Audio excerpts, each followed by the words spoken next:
If you're just starting out as a product UI UX designer, then you already know that your portfolio is your ticket to landing your very first job. But how do you build your first portfolio without any experience yet? It's the most frustrating thing that every designer can relate to. That was my experience 8 years ago, completely stuck trying to break out of that cycle. So in this video, I'm going to give you 3 real ways to build your first portfolio from scratch with zero experience. Let's start with the first method, one that you can literally do today to start building your first portfolio: passion projects. If you don't have any experience yet, this is the easiest and the fastest way to create some experience for yourself. And here's what I recommend doing. Go to the App Store or the Google Play Store on your phone and choose an app that you're already using, or choose an app that you're curious about. From there, scroll down to the reviews section, and this is where you want to start to pay attention. Here, you want to look for problems and pain points from real users. These comments are basically free user feedback. From there, you want to document some of the pain points that you're seeing and then group them into themes based on their similarity. After that, choose one area or theme to focus on and design a better solution for it. And treat it like a real project. Do some early discovery to understand more about the problem that these users are facing, and then explore and sketch some possible solutions to that problem. And then ultimately redesign the part of the app that would solve the problem for those users. After that, package it up into a case study, outline the problem that you found, how you approached it, and ultimately the final design that you landed on for that solution.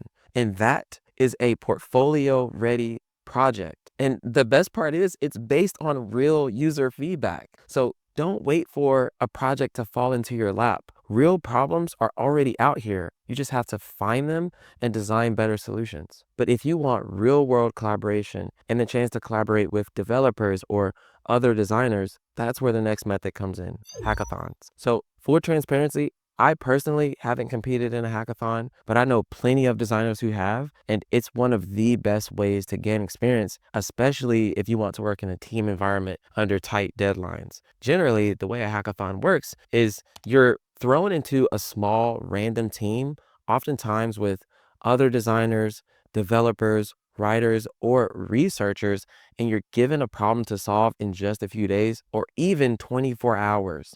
You're forced to think fast, ideate, and ultimately ship something by the end of it. And that's what makes it such a great portfolio opportunity. Afterward, you can write a case study about the problem your team tried to solve, how you contributed as the designer, what you learned working under pressure, and what the final product looked like. And if you joined a live hackathon with judges, that's even better. Talk about the work you presented and the feedback you received. Hackathons show recruiters 2 important things: how you collaborate on a team and how you work under pressure with tight deadlines. But maybe you want to work with real clients on something that has actual impact on people or businesses. That's where freelancing comes in. Freelancing is another great way to build your portfolio and gain real world experience. You can start by offering your services to small businesses or friends and family who could use some design help. Here's the thing: be upfront and let them know that you're just starting out in your career. Most people would appreciate that honesty. You can start by offering your services for free,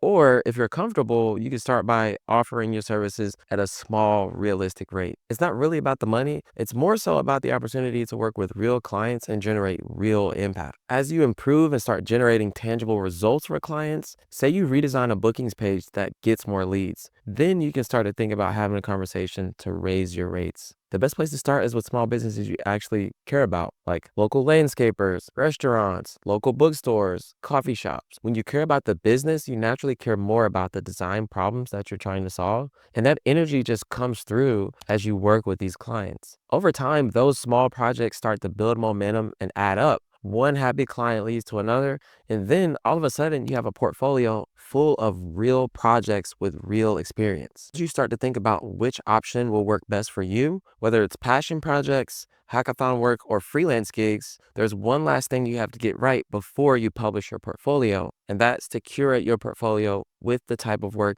that you want. Don't just dump every single project that you've ever worked on into your portfolio. Have a goal. Focus your portfolio on the type of work that you want or the type of company that you want to work for. For example, if you want to work for a company like Apple on, say, apple.com, make sure your portfolio highlights e-commerce work or product-focused work that shows you know how to create engaging shopping experiences. Think of your portfolio like a magnet. It attracts more of the type of work that you show. If it's full of random, unrelated projects, it'll confuse hiring managers and recruiters. But if it's focused, it tells them exactly the type of designer you are and the type of work that you want. So to recap, here's how to build your very first portfolio with no design experience. Number one, start a passion project. Find real user problems and design solutions for them. Number two, join a hackathon to get experience working on a team under tight deadlines. Or third, take on small freelance projects to build your portfolio with real world experience. Once you've finished your first few projects, your next step is to design your portfolio, which brings me to the sponsor of today's video, Lo-Fi, my latest Framer portfolio template. It's designed to help you save time, stand out, and land more opportunities. So when you're ready to build a portfolio that actually gets you hired, click the link in the description below.